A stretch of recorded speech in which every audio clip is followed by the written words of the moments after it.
Hi everyone, welcome to Facebook Live. My name is Dr. Corinne Seeley and I am a pediatric sleep specialist and sleep consultant. And I'm here to talk to you all about the upcoming time change that is happening this weekend. So on early Sunday morning, so over the course of Saturday night, we will be turning our clocks back at 2 a.m. So we will be shifting everything forward 1 hour. So I want to give you some tips and just talk about what that time change looks like. You know, one of the most feared things of the fall is this time change, especially if you're a mom who has an early waker already. It can be something very feared by parents. And that's something that I'm helping all my clients through at the current moment. So I wanted to share some insight into the time change, give you some tips on how you can gear up for it starting now and up until Saturday, and then the week following the time change, what you can do to continue adjusting your little one to this new schedule. I also want to highlight the silver lining in it because it's actually something that's a good thing. And it will help us come winter when daylight becomes earlier. So it's something that is actually very useful for us. And the biggest thing to work through is really adjusting your child to this new schedule. But once they're adjusted, it can be something that can really work in your advantage to help your little one have great sleep patterns over the winter. So it's something that is good, and I will highlight some of the silver linings so you can remember that it is for our benefit. It's not just to torment us and make us lose an hour of sleep. There's good reason behind it. I'll give you some tips, and feel free if you have questions. I am a little bit new to Facebook Live. I think it's running. I'm not, to be honest, even sure. I don't do these very often, so I will maybe try to find some questions, or I'll answer them afterwards. So feel free to ask questions, even if you're viewing this video after it is live. I'm happy. I'll watch and ask questions throughout. Oh, I see a thumbs up, so it's working. That's good to know. So I want to show you I can never do a talk without showing a picture. This area, so this little egg-like structure. Oh, it's working. Thanks, Shannon. This is a really, really tiny cluster of neurons. It's right above the brainstem in your little one's brain. It is a very small cluster of neurons, but it's really powerful. Every animal in the world, everyone shares this really unique structure. It's very old. If you think of it in terms of evolutionary sense, it's very strong, very powerful. And it's called the suprachiasmatic nucleus, or we call it the SCN. And what it does is it helps regulate all of the biological rhythms of the body, including your sleep and your wake. So it does a really good job at keeping our system regulated and in a pattern. If we were to not have the structure, it would be kind of chaos and everything would go out of balance. And what happens is it has a really strong connection directly from the retina to this area of the brain. Light is sent through the eye, and when it comes to this structure, it really has a host of activities that happen that wakes our brain up and gets our body ready for the day. So light is very powerful at regulating so many systems in our body. This can be our attention, so a lot of cognitive functions, so attention, getting our brain ready for things like decision making, problem solving. It really kind of wakes our brain up. It regulates digestion, so it gets our whole digestive system working. Regulates our temperature, so we have temperature fluctuations through the day, cortisol fluctuations. What else? It regulates the sleep-wake cycle, so it does a whole host of things to wake us up. And this is just a little image of all of the areas that it kind of triggers to wake us up. It regulates our mood, so serotonin and important chemicals for mood become promoted when we see light. So it's really powerful, and it can really, you can really use light to your benefit to wake up your brain. And I always say good sleep starts as early as the day. And studies show that if you can help with using light during the day, it actually helps regulate the sleep cycle at night. At night, when it's dark, there's a whole host of activities that shuts our brain down for sleep. So melatonin's produced, growth hormone, which is secreted during sleep, which is when your child will grow. There's a whole intricate system for sleep too. So it's not really as simple as just night and day or on and off. It's very complicated, and everything is really connected. And I've taught courses just alone on this system and how it develops, and it takes around 3 or 4 months to fully develop. So if you have an infant that's still in the newborn stage, it's still developing, and you can't really see rhythmicity yet. 4 months plus is when you start seeing consistent rhythms, and helping by using light cues is one of the best things you can do to get those rhythms on track, especially in the winter. The reason I'm telling you this is because right now our systems are a little off track, especially if you have a little one that wakes before 7 a.m. And my son wakes up at 6:30 every day, so when we wake up it's still dark, and it doesn't get light until around 7:30. So we're in this period of darkness until 7:30. And around this time of year, people start feeling really lethargic, their mood might change, and they just kind of have this icky feeling. And it's really because our light cues and our wake time, especially, like I said, if you're waking up before 7 or even earlier, you're not in sync with light cues in the environment. So it kind of creates these mixed signals where your brain's not really fully awake. You're not getting all of these rhythmic changes, but you're not really asleep. So one of the best things that you can do is try to sync morning light with when you wake up. And what this upcoming time change does is actually make it so everything shifts earlier, and the sun will rise around 6:30, maybe 7 o'clock. So it's more in line with what our body would need, again, especially if you're an early riser. So what you can do is really try to entrain your body and to wake up around that time so that you can get all the benefits of sunlight. So it really is this time change is meant to help us, because it will make the sun rise in rhythm with us. So it's something that, especially that can help your child, and something that you want to work through so that you can get those two things in sync. And like I said, I always say great sleep happens as early as in the morning. So, so what happens when the time changes? So Saturday, 2 a.m., so very early Sunday morning. If your child, say for example, my son sleeps right now 6:30 till 6:30.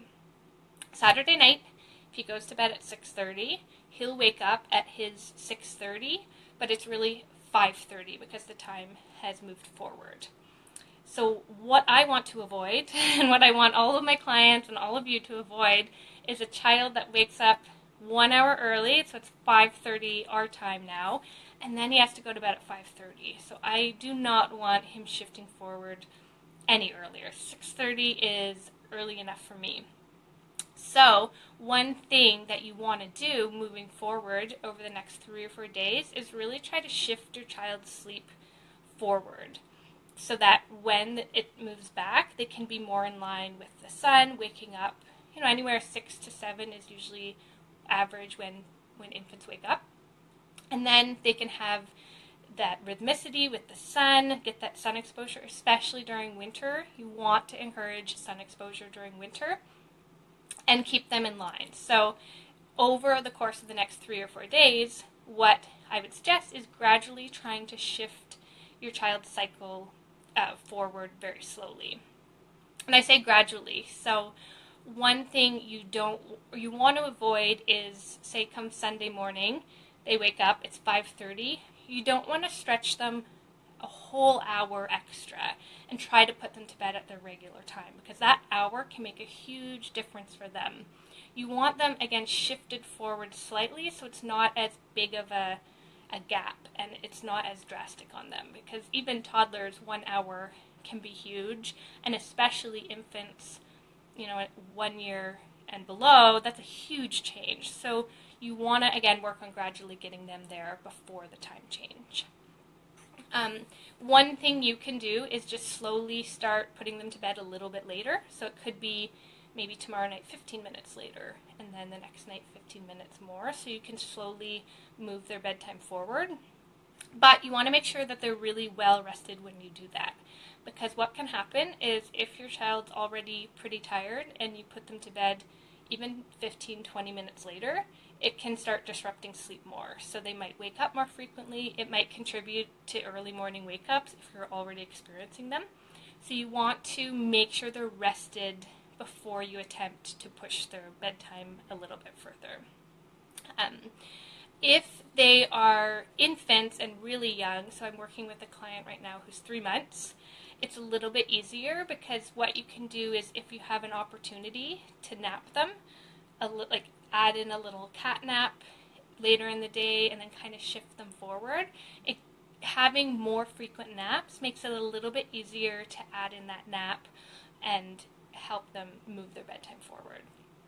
So you want to do it in a way where they're well rested. So I would really take the next 3 or 4 days, and then even the week prior to the time change, and try to keep them rested so that you can move and shift them forward comfortably.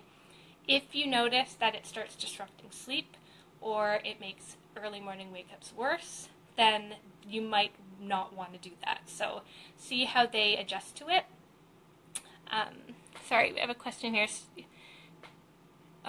So 15 minutes later than usual. So we want to move, 15 minutes later than they usually would. So what would happen, so say for example, my son goes to bed at 6:30 till 6:30.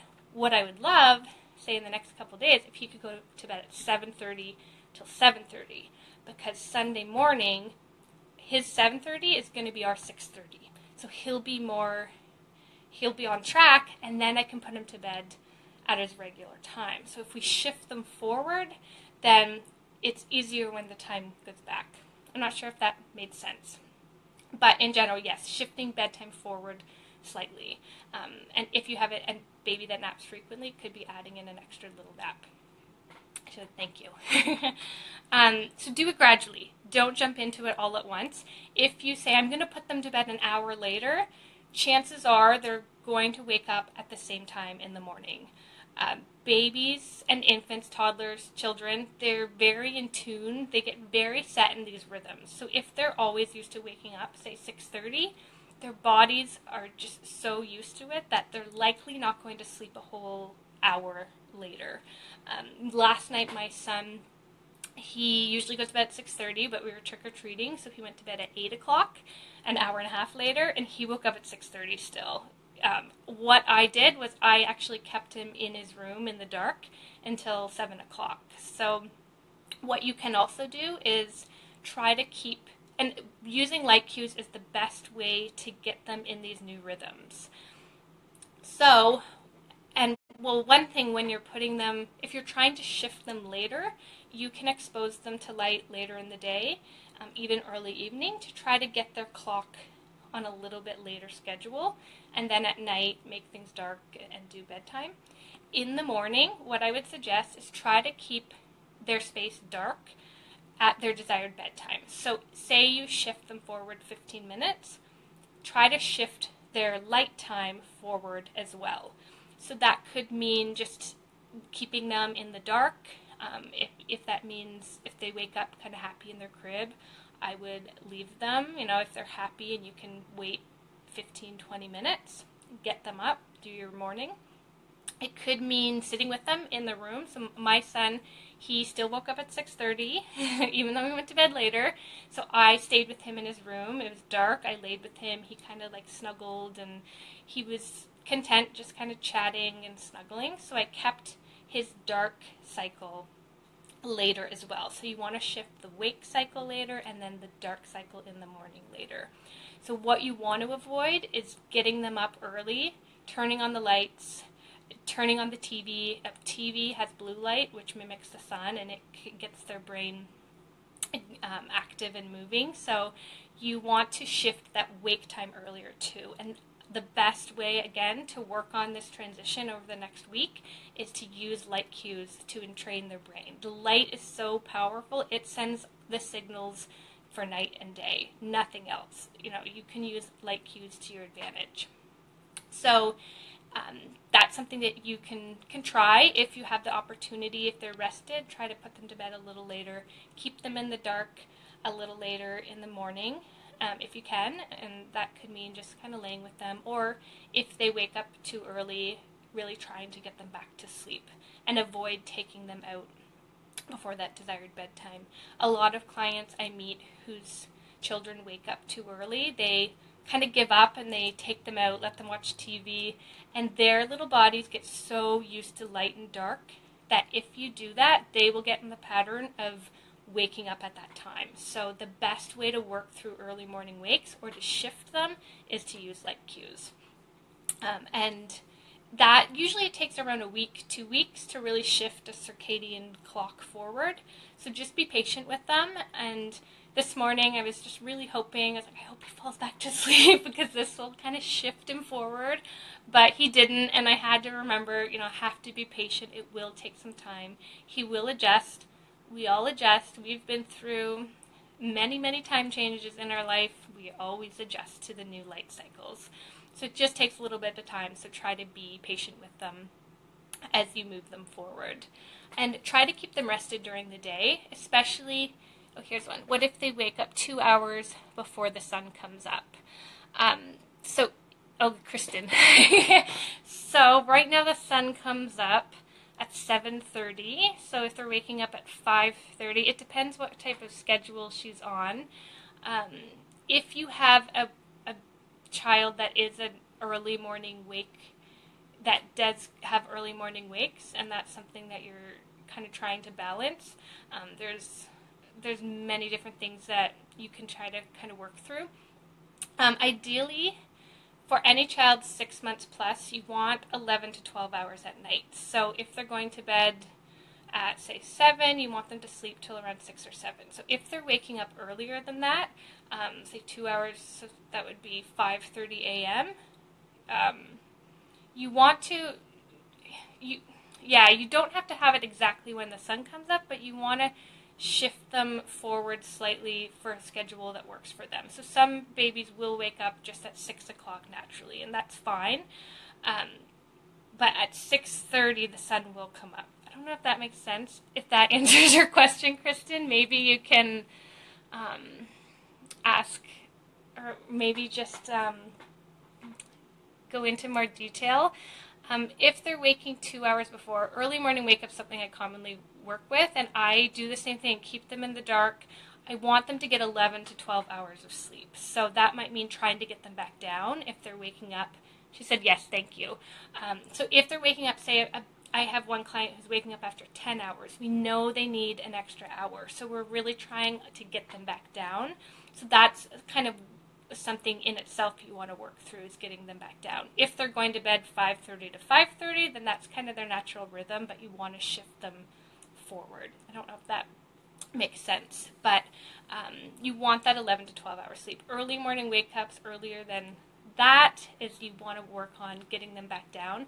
And in general, from 2 to 6 a.m. is when children's sleep is the lightest. That's when they have the most REM sleep, so they stir easily.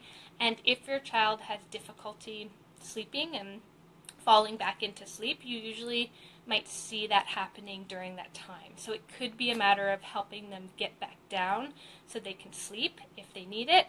Otherwise, if they're happy waking up at 6 o'clock and just extending it slightly, that's okay. You don't have to have it exactly with the sun. It's just we want them to shift forward a little bit, and we want to avoid, if they're currently waking up at 5:30, you don't want them waking up at 4:30. You want to avoid that and shift them. So it could be a combination of working on getting them back down or having it okay that it's 6 o'clock. So So yeah, keep them rested during the day as you work through it. The more well rested they are, the easier it'll be to shift them forward. Again, you want to avoid big periods of overtiredness because that can only disrupt sleep more. So you want to adjust by keeping them rested. So that's something to think about over the next few weeks. And then be patient with them. It will take a few weeks to adjust, and they will get there. So using light cues, again, is the most powerful tool that you have to help them adjust. Their brains respond so much to them, and they do get set in patterns. Like, they respond to these patterns so quickly and catch on. So you just have to kind of work through it, be consistent, keep them rested, get them back down if they need to go back down. If you need more support in that realm, in terms of your child's waking, say, the 10-hour mark or a little too early, that's always something I'm happy to chat with you about. Older toddlers, grow clocks can be a really great way to help them learn day and night and show them those light cues. So my son used to always use one, so I would set it for the sun, and he would really learn to sleep until the sun comes up. So that could be something you could use to adjust your toddlers, and I'm happy to answer questions on the grow clock. Ours broke, and I reordered one today, like express delivery, because I know how useful it will be to shift Kirk forward. So that's always something I'm happy to chat about, is the grow clock. And then what happens is, once you shift them forward and work through that over the next week, is hopefully that their daytime will align more with the sun. So now the sun will rise at 6:30, which is a little bit nicer for those of us who wake up then. And I would encourage that sun exposure. So have them exposed to the sun in the morning. If you're feeding still and they're young, you could have your first feed near a window, get them that sun exposure. And that's the best way to work through the winter blues, they call it, is get sun exposure, especially in the morning. If you can have them waking somewhat consistently each day, getting sun exposure, this will really help the rest of their day. And like I said, great sleep always starts in the morning. So get that sun exposure, and throughout the day continue to get some, because, in winter months, not getting it really has an effect on our brain. Like I said, this whole system that's in place when we are awake or when we see the sun doesn't get its full effect because of lack of sunlight. So you want to encourage that for your child, and sun exposure during the day does help sleep at night. So you want to help them with that through the winter, and keeping them in line and as best as you can. So their bodies, like I said, do get used to these light patterns. So you can use it as to your advantage to really help them. So that's really all I have, is just work through it gradually. Don't jump forward and put them to bed 1 hour later expecting them to sleep in. It's not going to happen. You have to just kind of chip away at it. They will get there. Like I said, we worked through it. We're not still waking up earlier. Their bodies will adjust. You just have to kind of help keep them rested and use those lights to help entrain their brain. And like I said, this little area is very powerful. It can do a whole host of things that really help us. So use it to your little one's advantage. I'm happy, again, to answer any questions, and I'll keep in touch that way and see if you have any questions after the fact. But otherwise, get sleep yourself as well. Go to bed earlier, be well rested. We are going to lose an hour's sleep as parents, so you want to keep yourself rested moving into the weekend, so that you can have that energy to help your child. Be patient with them. Remember, they're feeling the effects. You see a lot of behavioral changes around this time. They're a little bit more moody, they're more tired, and it's just because these systems are out of lines, or not in line with each other. So they're feeling the effects. So be a little bit more patient with them and understand that they're kind of working through it, and then help them to do that. So I hope this helps. And then moving into the winter, you can get some good systems in place to help battle all of the winter blues that we know exist. So yeah, happy sleeping, and I will look for questions in the next week or so, and always feel free to contact me if you have questions about early morning wakes. So bye-bye.